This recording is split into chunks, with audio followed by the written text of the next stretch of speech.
Bismillah ar-Rahman ar-Rahim. Assalamu alaikum wa rahmatullahi wa barakatuh. As we welcome our listeners, our viewers on the various platforms of Salam Media, it is Wednesday evening and it's a time of the week where we bring you in conversation with myself, Inayat Wadi, once again, hosting panel discussions on matters of interest. Now, tonight we are attending to a local matter, and the key issue here is the anti migrant protests that have been mushrooming right across the entire country, across a number of cities and provinces. Now, this clearly raises a number of questions in terms of what is really behind, what lies behind this rising xenophobia, and also looking at some of the other issues, looking at legal issues, analyzing economic, political forces that are driving anti immigrant violence in this country. But the key issue here is we see the banners are back, the torches are lit, and once again, we see immigrants being hunted through the streets of a number of cities, townships as well. We've seen the rise of the March to March movement, Operation Dudula, presenting themselves as grassroots citizens uprisings as well. And this is what we're going to be unpacking this evening with my guests, my panel of guests this evening. And the question we are asking is, are South African protests about illegal migration xenophobic or a legitimate concern? My guest tonight, Malebo, Patricia Kobe, Action SAMP and International Relations Specialist. We have got Patricia, Deale, Specialist Labor Lawyer and Mediator, and Dr. Vusi Sibanda from the African Diaspora Forum. As we await my guest on screen right now, once again, it's wonderful being in the company of our listeners, our viewers, on all the platforms of Salam Media. I see Malebo has come up. First, Malebo, good evening to you. Welcome. Well, good evening to you, Mr. Wadi, and your viewers and your listeners, and to my fellow panelists. Thank you very much, Patrick. Wonderful having you with us, and thank you for joining us as well. Thank you, and a warm welcome to you as well. Nice to be with you for this evening. And also to you, Dr. Vusi Sibanda. I know it's been a long time since we've chatted, but you're a regular on Salam Media. You're no stranger. Welcome. Thank you very much. Good evening to the viewers, to yourself, and my fellow panelists. Thank you for the invite. Dr. Vusi, I'd like to actually begin with you and just to paint an overall picture, because, obviously we're seeing this, the whole issue surrounding xenophobia once again on the rise in this country, the anti-migrant protests that are taking place. And at this point in time, when we see some of the visuals coming out from the cities, the March to March movement, we see so much on social media as well, video clips. The critical issue here at this point in time is, once again, as we revisit this topic of xenophobia or anti-migrant sentiment in this country, just your reading into what is happening right now. Well, thank you. Look, it's very unfortunate that we've got, the things that are currently happening in my view, because, what we see happening is basically that, I'm happy we've got Action SA here as well, on this particular panel, because I think the biggest challenge that we have is a leadership problem, where basically, there are leaders that want to, use migrants as scapegoats for certain, failed, operations and services and promises that they made to the electorate, which includes particularly service delivery.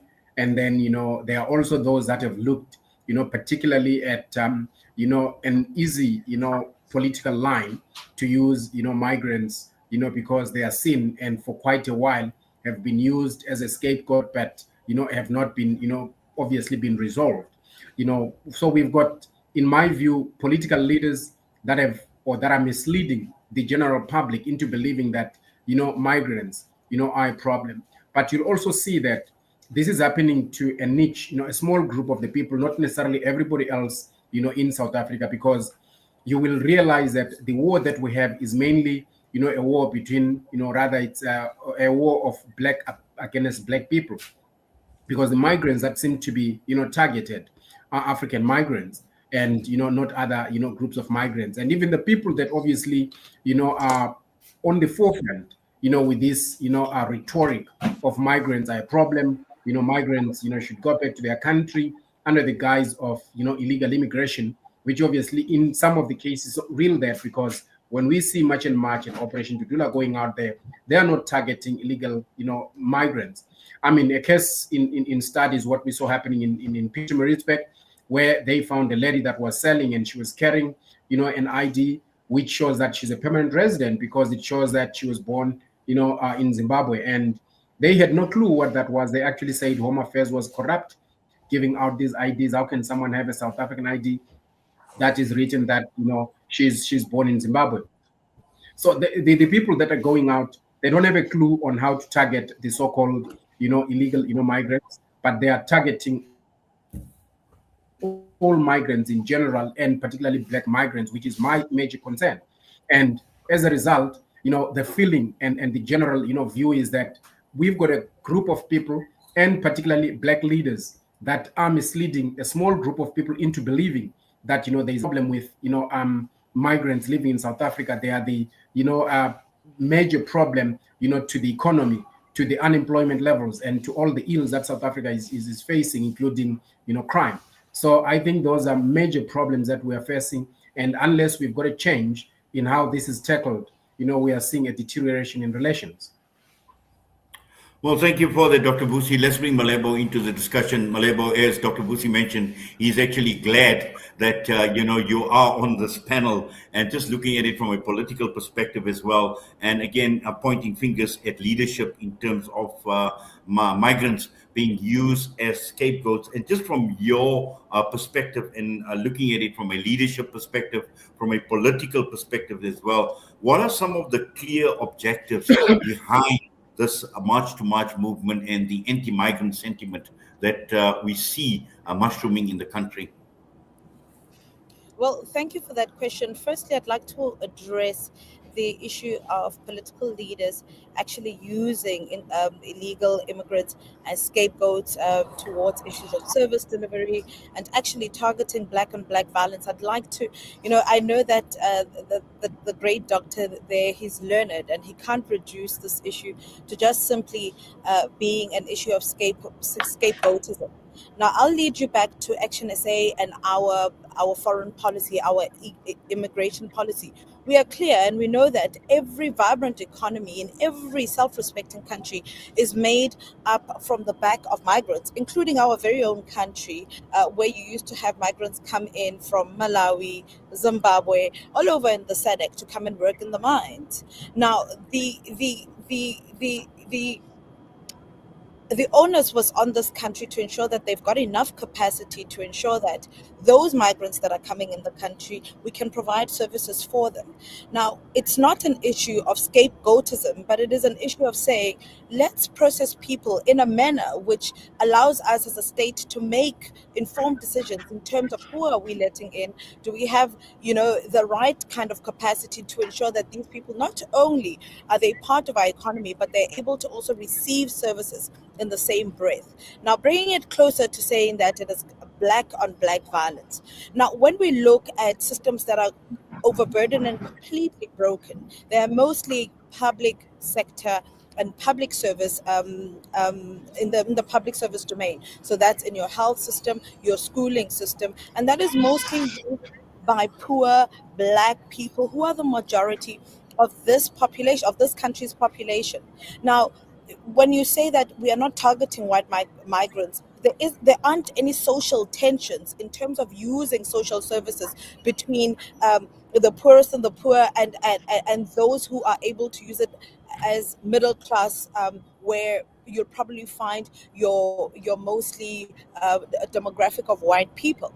Now, there's a competition of resources, and that's where the tensions arise, where you find that 70%, that's recorded in Johannesburg, 70% of the people who use the public health system are foreigners, and mostly they're illegal foreigners. You find that now there's an opportunity cost where people who are South African are unable to use those services simply because the system is overburdened. And so it is not an issue of saying Black people are specifically targeted, but that's where the melting pot of issues are, unfortunately, because that's where a large population of our people are the poorest, and they're the ones who are on the receiving end of broken public services.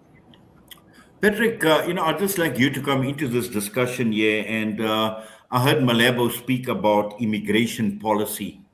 Now, clearly, there must have been checks and balances, but obviously, what we've seen since South Africa became a democracy, we've seen the influx of migrants, and it appeared to be an open door policy, and in terms of checks and balances as well, a lot of question marks with regard to legislation, with regard to legality. Home affairs. We heard Dr. Vusi speak about home affairs. We speak about border management. Or putting all of this into perspective clearly tells us that there is something fundamentally wrong with the system that has given rise to what Malebo is saying. She's talking about 70% of migrants using the healthcare system, for example. And, this is just one issue, but there are many other issues with regard to housing. We're talking about,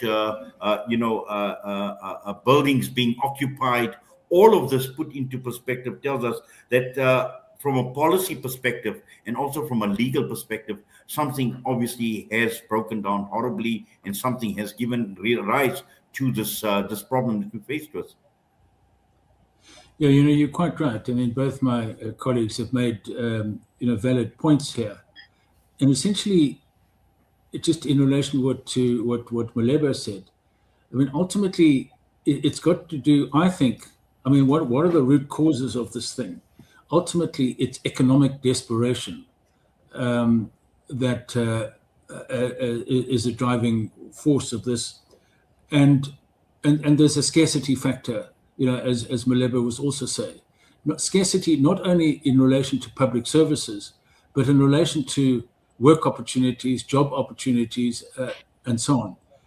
And because of that, and those scarcities are not being caused only by numbers of people in South Africa and the availability, of jobs, but simply by the state of the economy.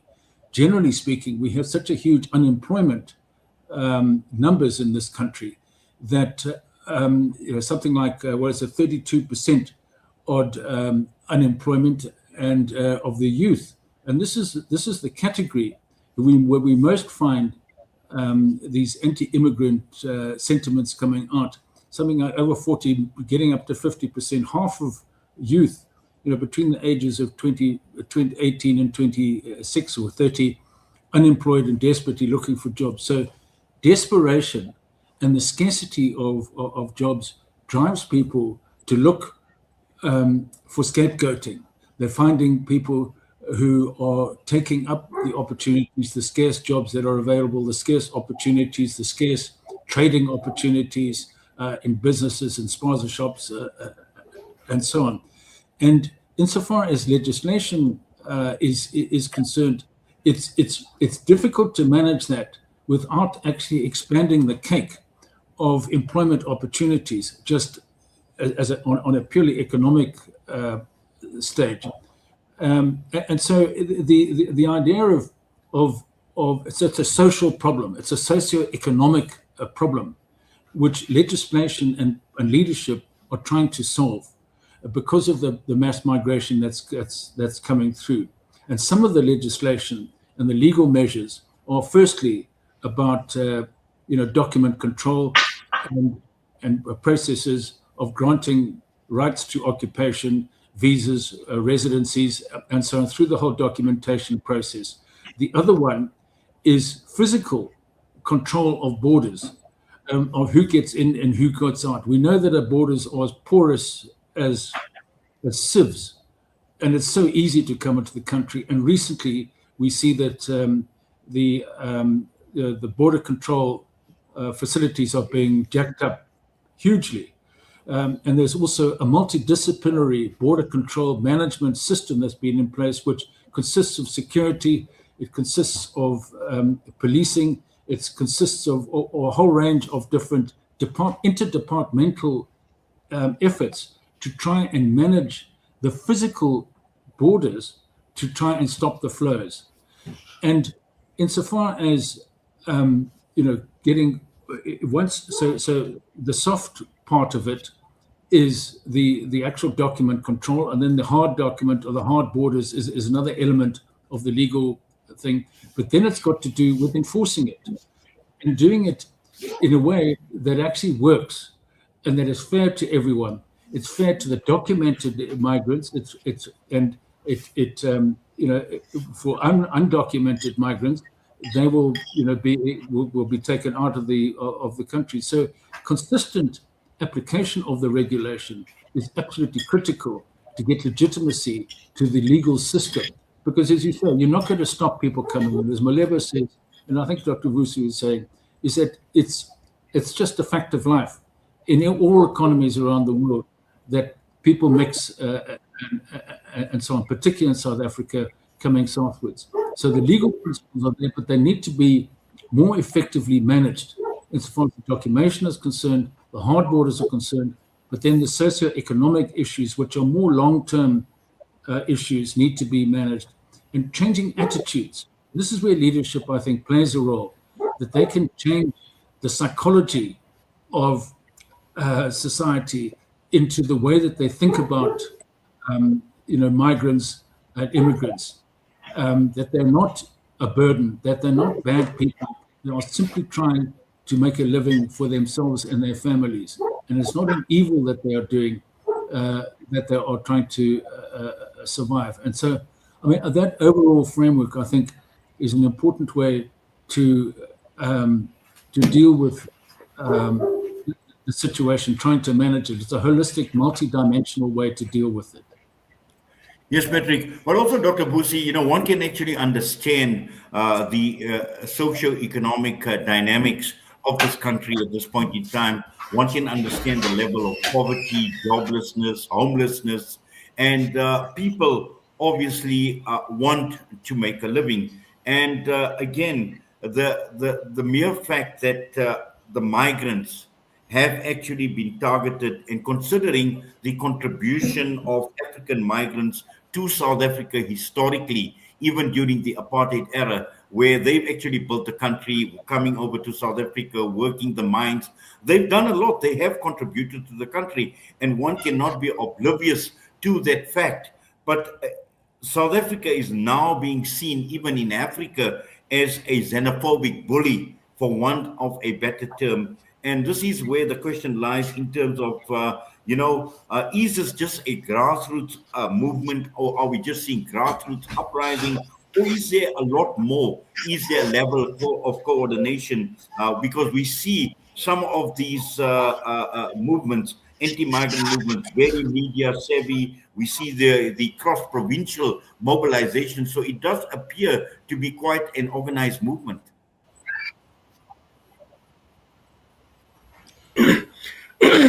Yes, thank you very much. I think for that analysis, and I want to thank Malebo and Patrick for their contribution, because look, the view is that generally we would all agree that every person that comes into the country must be documented for various reasons, like service delivery, and that approach that is coming from Malebo, I mean brings a fresh breath of dealing with it. But the biggest challenge that I think we're having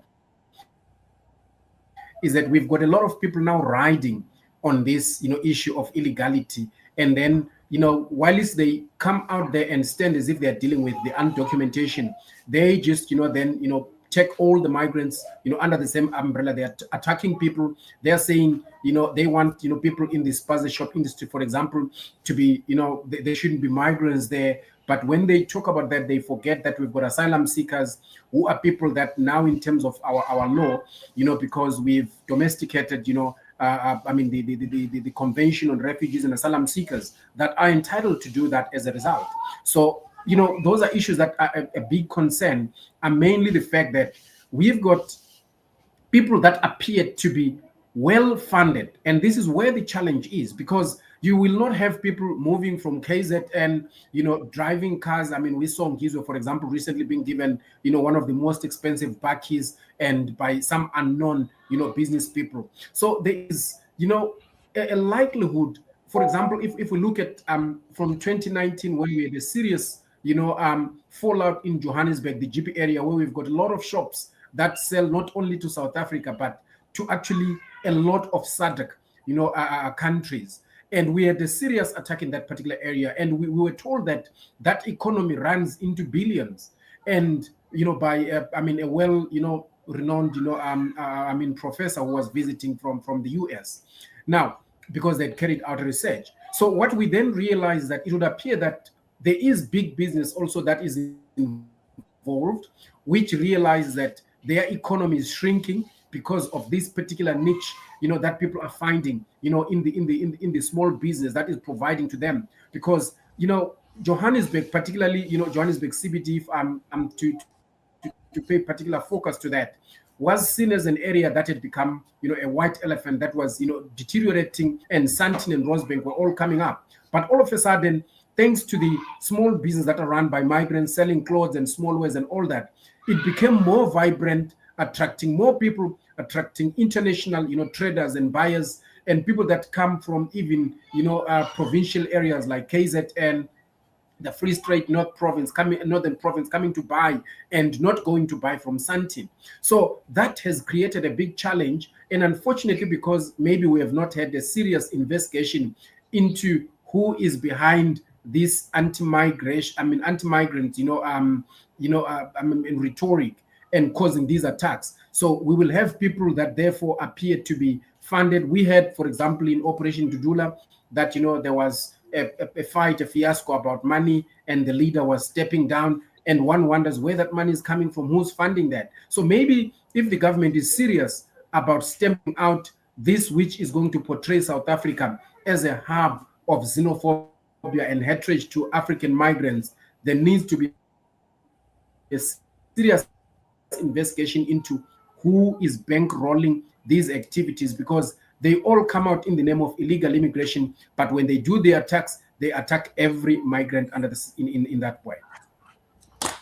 Malebo, I know you are wearing two hats as a member of parliament and also an international relations specialist. And I think just bearing in mind that you are wearing both hats and looking at the anti-migrant protests that are taking place in the country, and looking at South Africa and how South Africa is actually seen across the African continent, because we see that most of those that are on the receiving end are people of African origin. We've seen Ghana raise concerns. We've seen statements come out of Nigeria. We've seen the Mozambican leader, in direct contact with President Cyril Ramaphosa as well. And South Africa now being seen somewhat of a pariah state as well. And again, I want to make the statement that I made earlier in terms of, have we become xenophobic bullies? Now, just looking at it from a leadership perspective and also an international relations perspective, what does this actually mean for this country? Well, firstly, South Africa has always been seen as a big brother of Africa, because we have the most, economic strength and military prowess, which, most of the we are high up in terms of the index to most of the other African countries, and we've been expected to show leadership. And I think this is precisely why South Africa has become the number one place where every other African country that has issues, they spill over into South Africa. Because we have taken on the noble responsibility when we started becoming, when we stopped becoming a pariah state in 1994, we took an international stance that we are going to, extend a humanitarian hand to and play a significant role, especially in terms of peacekeeping in Africa in various regions from Burundi to Cote d'Ivoire, and actually played a big brother role in most of the conflicts throughout the continent. And I think this is why we are the number one place where people find refuge, and when people are seeking asylum, they're finding South Africa. My only issue is, in every state today, when you look, we don't have more than 5 places where there's political instability and war. And African countries need to be very honest with themselves to say, the economic instability that they have within their countries, because mostly we don't have a lot of wars, save for a few countries, including, the DRC, where there's relative political instability. Every other country in Africa has political stability, and there is some sort of, economic activity that they have. Why is it that then they allow their citizens, they allow their states to deteriorate to such a point that every single citizen finds refuge in South Africa? And we have in South Africa adopted a 3-state policy to say that for asylum seekers, look at the first 3 states around you. And if you don't find safety in those states, then you can come to South Africa. But people from Morocco, from Tunisia, from Algeria, from all the way from the top of Africa to the east, to the west, Chad, DRC, Ghana, Nigeria, Burundi, they all can't find refuge in South Africa. Now, if we are expected to house 53 of the states because they are unable to really cater to their own communities, what will then happen to South Africa? And that is a genuine question that our dearest doctor should ask himself. Now, he's also mentioned a fact to say that, the migrants are creating, there's some vibrancy and economic activity that they are bringing to Johannesburg. But can I tell you, as our presenter, that this economy is illegal? This is where illicit trade trumps our formal economy. South Africa's economy right now, as it stands, the formal economy is limping at about 1%. At about 1% annually. But I can tell you that the illicit economy, it ranks about 6% growth every single year, which means with that bulk of that 6%, we can actually absorb the 12 million unemployed South Africans. But all these people are operating outside the framework of a legal financing system. They're not documented. They're not with SARS. So all these businesses that you are seeing in the CBD that are creating a vibrancy, they are robbing South Africa of the opportunity of having a large tax base that will allow us to plow back into our social infrastructure and our economic infrastructure that can then house the multitudes of people who are coming to South Africa. So that is my issue, that all the people who are in South Africa depend on the government for the social and economic services, but they are unable to plow back into it because they are operating in the shadows. Let them come in, documented, have their businesses registered, because this is genuine revenue generation that we are getting as a state. However, all of that money goes in and out, and it flows through informal systems that rob South Africans of a real opportunity of using that large tax base to cushion us as a country.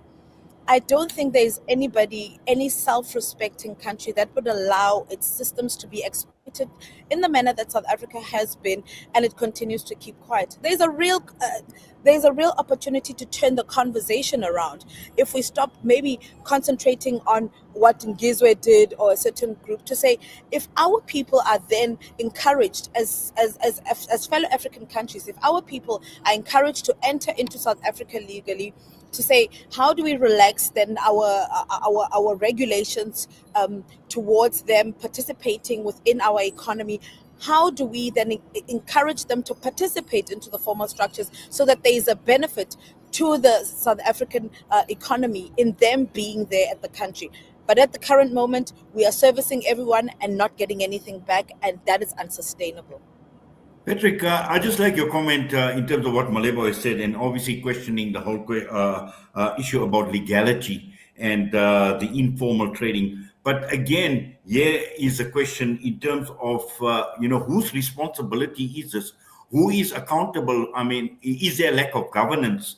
Is there a lack of enforcement that people are allowed to operate illegally? And this is where these questions are being raised. That in terms of the government obviously has opened the borders. We spoke earlier on about the lack of control in terms of border management. But once they get into the country as well, again, it's a question of managing the migrants. It's a question of enforcing, that they are legal. But it appears as if we don't have the capacity to actually deal with the problem, because it is the elephant in the room and it is a huge problem.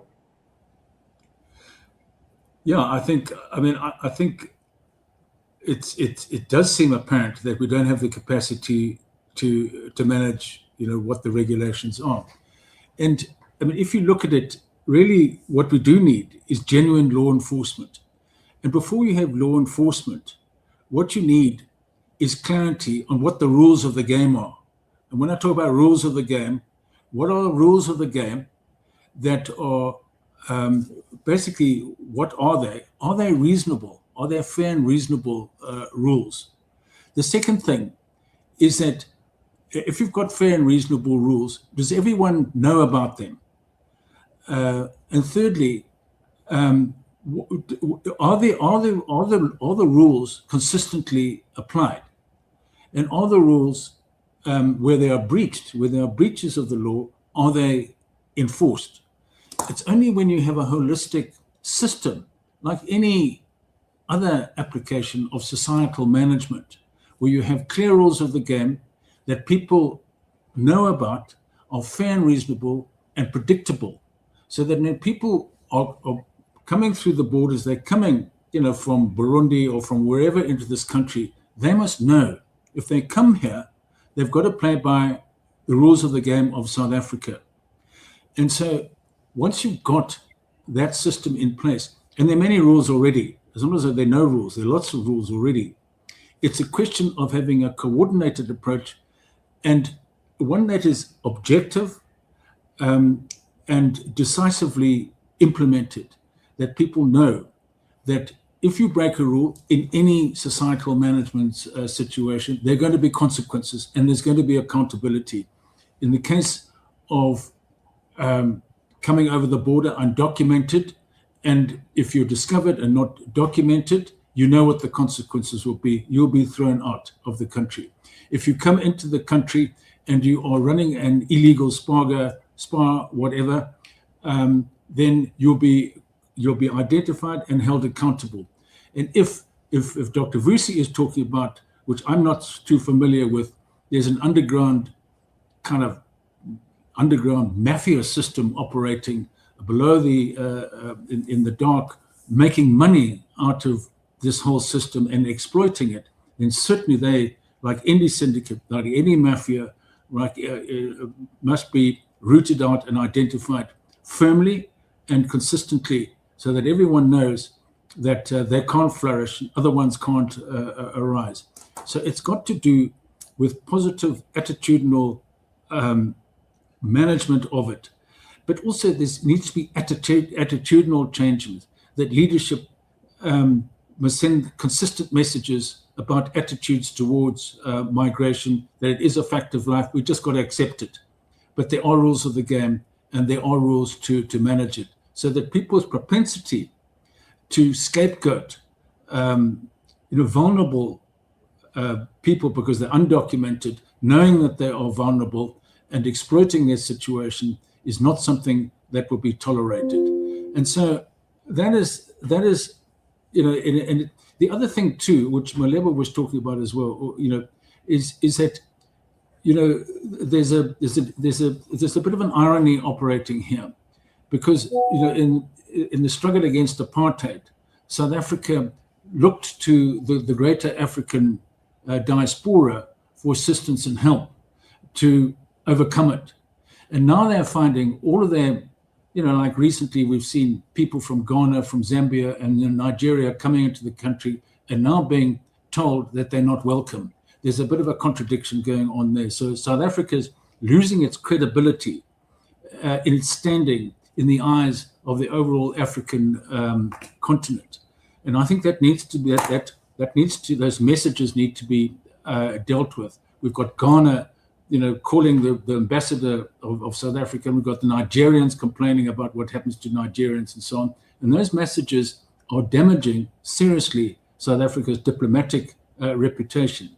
Well, we can start in messaging in relation to that, but start closer to home in the SADC countries around us to get a common understanding of our regional cooperation about how to manage cross-border inflows and so on. And just lastly, it's just insofar as regulations are concerned, is the media, the formal media, managing the messages about how this problem is dealt with, and also particularly not to over exaggerate and dramatize it, for newsworthiness, to be measured in the manner in which they deal with the problem. And also social media, of course, social media platforms. I mean, it's a fertile ground for xenophobia, anti-immigrant messaging and so on. People just instantly just give their message out, and it has a snowballing compound effect and starts to change people's thinking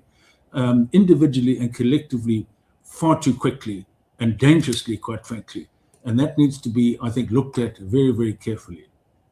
Thank you, Patrick. Dr. Vusi, we always know that the buck stops right at the top. And I think just listening to what Patrick is saying as well in terms of enforcement, but again, looking at the expectation, look at the socio-economic situation that prevails in the country at this point in time, where millions are reliant on social grants, the state of joblessness, homelessness again. And again, it's a problem that starts right from the top. And one cannot hide behind the fact that the reason why many people, whether we're talking about Operation Diaspora or March to March movement as well, complaining about jobs or the lack of jobs or poverty, whatever it is, the problem obviously stems in terms of where this government has actually taken this country and brought this country economically to its knees. And I think that is an issue, a fundamental issue that needs to be addressed, where one looks at the anti-migration protests, soft targets, but the real problem obviously lies where we've seen this country economically gone down to levels that we never ever dreamt of before.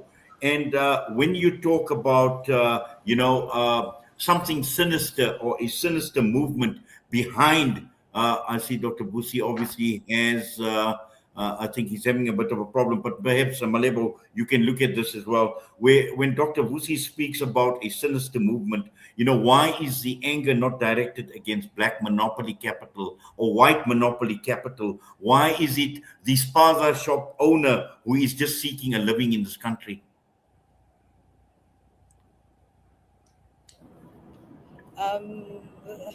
Thank you very much again. Pardon me, my battery was about to go off. So that's a very legitimate question. It's a very legitimate question, but it's because of the entry barriers that are with local economies. So it doesn't take much to establish and start a spaza shop, but it is previously a 900 billion market which served particularly township areas. So you can see that our illegal migrants or people who do come into our country aren't targeting necessarily your Pick and Pay and your spas and large, like you say, monopoly capitalists, because the entry barriers are that much cumbersome and they do require forward.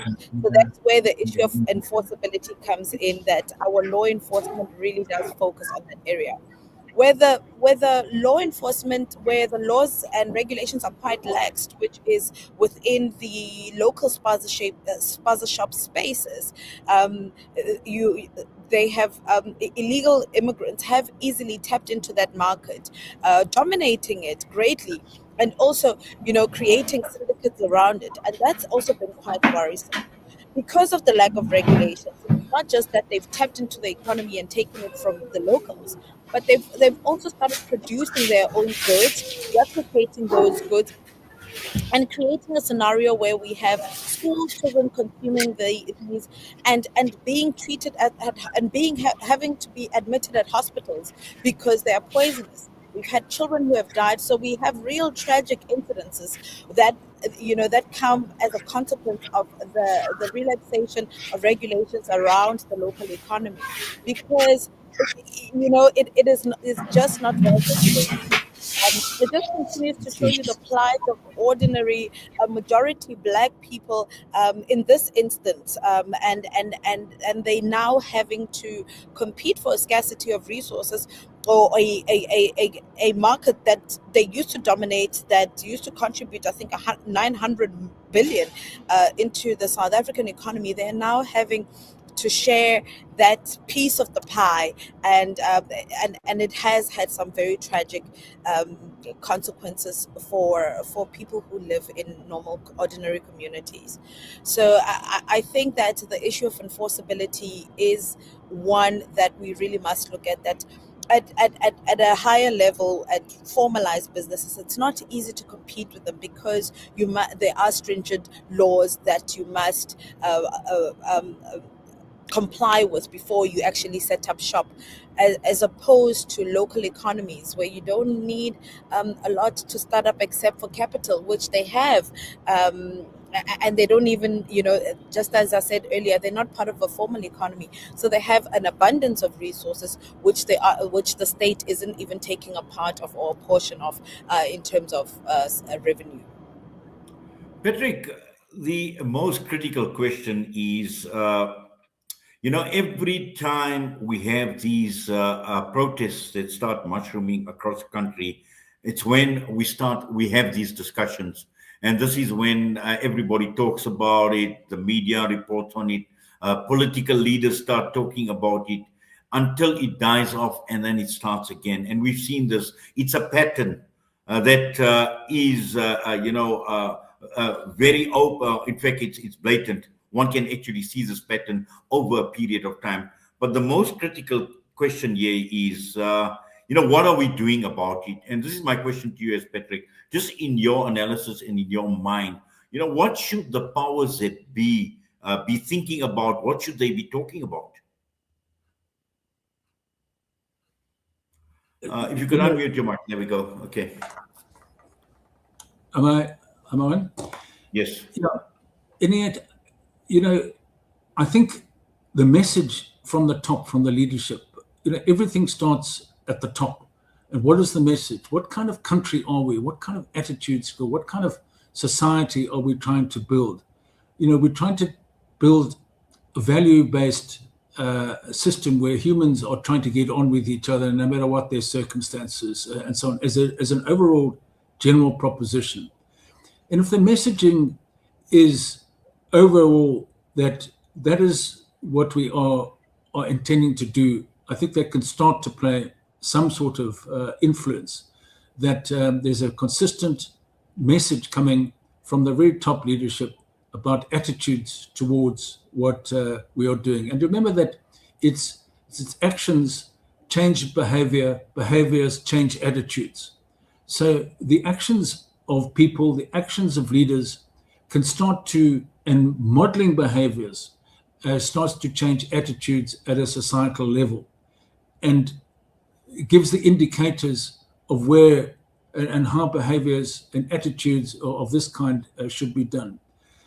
And I think that an overall consistent message of basically tolerance, but firm but fair. You can't just have a laissez-faire attitude, because once you have a laissez-faire, the flood stops, you can't stop the flood.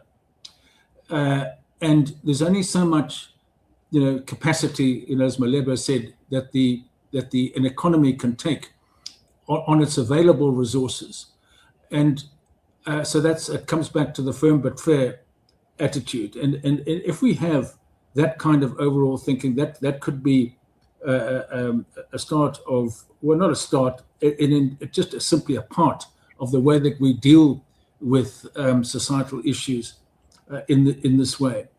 And I think also, the language as well is important. The idea of xenophobia in its, can be expressed in its rawest form, that this is hate towards foreigners simply because they're foreigners, not because they're humans or anything, just because they're foreigners, and they are competing directly with me, and they're in my own backyard. I'm entitled to be here. This is my yard, not their yard.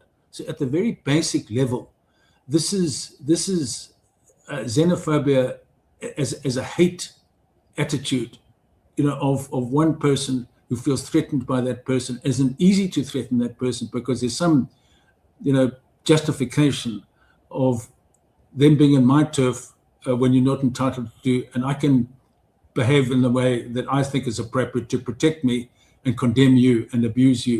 I mean, just at its lowest level. And if that's the kind of, at community management, community leadership management, that should be adopted as well. So it's a top-down and a bottom-up social conditioning, really, about how to deal with these things, but reinforced with the rules of the game, with the policing and the regulations and the other, the departmental authorities as well. So it's a multidisciplinary approach to this.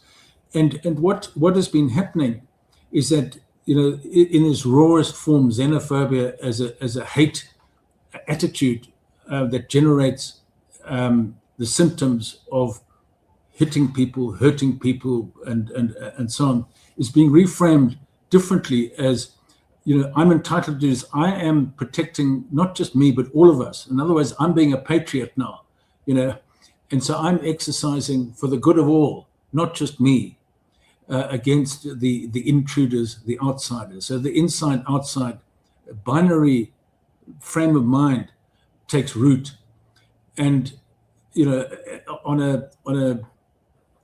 an absolutist level, without defining that there are nuances in between insiders and outsiders and so on, and then outsiders have a role inside if they meet the conditions and can make a contribution. So I think those kinds of changes, or attitude changes, would be very helpful in all of this. Yes, I think, Patrick, you raise a very important point with regard to a value system, and I see Dr. Vusi has connected via the telephone, so I'd just like to bring Dr. Vusi into the discussion. Dr. Vusi, I think before we lost you, the whole question surrounding, violence as well, because Patrick was talking about a value system, and I think all of us have been shocked by some very horrific images that we've seen on social media, where some of these protests have occurred, or where certain migrants have been targeted, being smacked around, being punched, being kicked. I mean, we've seen some horrific violence taking place on social media. And once again, it's about a value system. And just from a comment on your side, in terms of the violence that is accompanying this, because this obviously, we know with that we have a problem. We've got a problem, a social problem. We've got a societal problem. We've got a socio-economic problem. We've got all these problems. But again, when it is accompanied by the type or the level of violence that we see and the level of abuse and obviously tantamount to oppression as well, clearly, Dr. Vusi, this is not acceptable. Very true. Thank you very much. Yes. I think these are the kind of issues that say this is not how we resolve. Assume that, we have a genuine problem that we want resolved. And that's obviously not the way that, our problems are resolved. But while I'm also at that, I want to answer a question, that an issue that Malebo had brought up, especially on the economy in Johannesburg, to say this is an illicit problem, and also that deals with regulation and how we enforce our law and the leadership aspect. I want to draw a point, for example, in question, that is 2019, when, the leader of the Action SA was mayor in Johannesburg, where we had all these blitz, buildings, being, raided, and some buildings being renovated to make sure that it's accommodation and dealing with the issue of hijacked buildings. That economy, Malebo, which you're referring as, to the economy that is illicit, was there. And every day it was being raided, which meant that if those people were not documented, and if those businesses were illicit, they should have been closed. But the businesses were never closed. And they continued. You'd have all these raids. People go in and say, okay, there are goods that are illicit. And then you'd have trucks, you'd have SARS going in there, but they would leave the business operational and still selling goods, which means that there could be, some issues with maybe certain goods or certain issues that might not be lawful, but it means the bulk of it is generally lawful. So the issue then goes, to the fact that, if as at that particular stage, when, Action SA, for example, we had Mr. Herman Mashaba as the mayor of Johannesburg, the bulk of the business that we have in Johannesburg, the bulk of the people that we're dealing with today that were saying that they're illegal had been there and they were never removed. And I think we must juxtapose this in our view with obviously the issue of illegal immigration, which is a problem, but not necessarily that, the businesses are, because businesses are not mobile, that, they will move. And if you say this is a business is illegal, you won't find it tomorrow. If this is the same business that has been there over the last 5 years, how do we say that it is illegal and it is, peddling in illicit goods when the people have not been arrested, when the business is still there? I tend to disagree with that. And that's why I'm saying when we then look at the issue of leadership, to say there is a problem with leadership, I want to agree more, because, some of the problems that are causing the issue that we have, which is the issue of the influx, which Malebo was talking about when she was dealing with international relations, that we've got a lot of people moving into South Africa. That is a problem which has to do, it's not just that, there is political stability in the bulk of the countries except the DRC, but it is that, there is what seems as if, there is political stability, when in actual fact there isn't, because we've had countries like, Mozambique nearby here, Zimbabwe, the DRC as it were, Nigeria, and all these countries have got some serious issues because the political system has got dictators, even at the top of Africa. That is why people are moving down, to South Africa. And those issues should be dealt with not only at the leadership level. I also think that at the leadership level of Parliament, I think Parliament must take, very serious steps. Malebo, when you go back to Parliament, I think that we must agree that, the legislature plays an important role in making sure that the executive takes the necessary steps in holding to account or keeping its duties and ensuring that the peer review mechanism that was introduced in 2001, for example, in the AU, is used to make sure that these leaders do not have people, ending up running away from their countries because they've made these countries a hell and people cannot even be able to leave them. We just had President Ramaphosa paying, a friendly visit to President Mnangagwa, and, President Mnangagwa, they went to his farm and saw some Inkola, cattle and all that. So it's a competition of these Inkola, strange cattle and all that is only owned by presidents and not the ordinary people. That becomes very unfair because, these are the issues that are bankrupting these countries so that, individuals thrive, that are at the top, who are the leaders. So we have a problem with, do we have genuine leaders that real care for the people? Because if we do not have, then we'll have the issue of poverty that my colleagues have just mentioned here, that this is the issue of poverty and lack and scarcity of resources that cause people to clash. And these are best pains of problems that are related with the leadership issue. So at the end of the day, we are having all these things manifesting at the bottom here in South Africa. So there are quite a number of factors that leave us with the issue of, these attacks, these clashes, these xenophobic clashes, which stem all the way from, political leadership, which stems from people that are competing for business and, working as cartels to fight, among themselves, and, big business versus, small business and unemployment, because at the end of the day, we all agree that the major problem and crisis is that there is poverty and there is people that can easily be exploited, even be used, because they would be willing to do anything in order for them to get money and survive with their families, even when they are being used by cartels and criminals. So we've got quite a number of issues here that I think, leave us with this ugly situation where people end up, being attacked, jumbled on national television, fist, punched. And this, we have seen even some people who are South African being beaten simply because they are more darker in color and they do not qualify to be, either called, South Africans because they are dark in color. So you see, the markers and indicators of what leads to this shows that there is a very high level of, I'd say, sorry to use the word, barbarism, in the attacks, which is very Dr. Vusi, sorry, can I just stop you there for a minute? I've just seen a note from Malebo, and I just wanted to comment because she says she's going to have to switch off soon. Malebo, just listening to what Dr. Vusi is saying, what sort of discussions are taking place in the corridors of power regarding this thing? Because again, it's about accountability, it's about responsibility, that political leadership need to take. And just to cite an example, we know one of the political parties, and he's our sports minister, Gayton McKenzie, Patriotic Alliance, and also on the whole anti-immigrant sentiment. And that was one of the tickets when the national elections obviously had taken place. So when you have this in the corridor, or this attitude in the corridors of power, where does it stop? Yeah. And it's quite important to say those leaders that who come on the ticket of saying abahambe, and I think also this is a litmus test to look at our societies, particularly in terms of the value system. If a leader comes and gets on the ticket of saying abahambe, which means they must just go, which for us as Action SA, as a patriotic party, as a party that believes that South Africa must be for South Africans first, does not mean that when we ask people to leave, it must be done in an inhumane manner and it must be derogatory.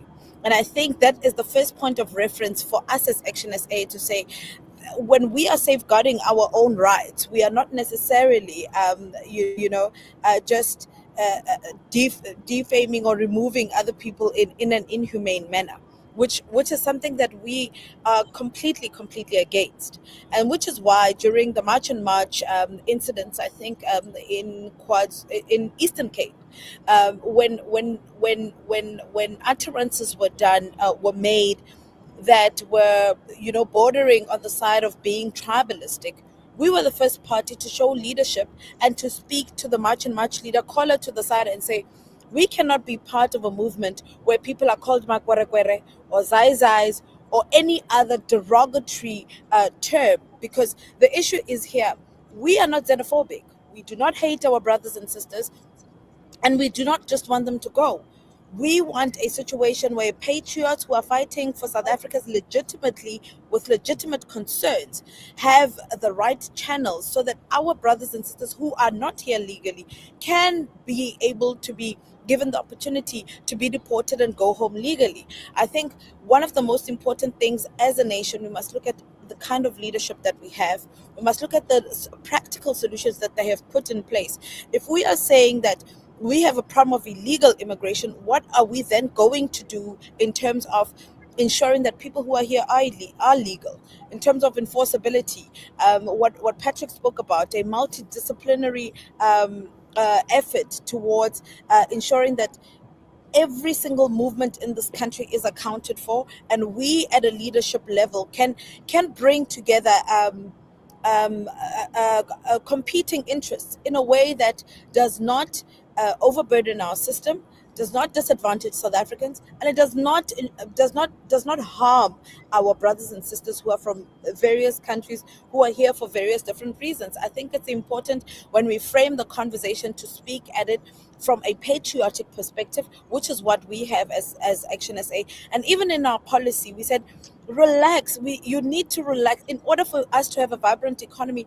Relax the immigration law so that companies that come here that want to invest, people who come here who have scarce skills, must come here and really take part in this beautiful country that we have. But we cannot have a system where other leaders' failures and inaccountability then becomes South Africa's problem. I think Africa needs to have an honest discussion with itself. And I mean, Dr. Vusi spoke about the AU. We know it is a toothless organization. And I say this because the frameworks and the recommendations that come up of those multilateral fora are not enforceable in our country, just as they failed to be enforceable in those countries where the people had to eventually come to South Africa to find asylum. So it is important that when we speak about laws and enforceability at a multilateral fora, it is not hypocritical and does not put unfair emphasis on South Africa carrying the burden while the rest of Africa cries foul. Thank you very much. Thank you, Malebo. I know you've got to go, but we do appreciate you taking time out. We've actually just come out. We've got about a minute or two as well, Patrick. Just final thoughts, and then I'll ask Vusi for his final thoughts as well in about a minute, please, Patrick. Yeah, I think there's a lot of common ground amongst us around the causes and the effects of this whole problem. And I think there's some common ground in relation to what should be done, from a top to bottom messaging, a positive messaging about how to deal with this problem, and not in a binary, this is good and that's bad. It's a multi-factional, multi-attitudinal fix that needs to be done.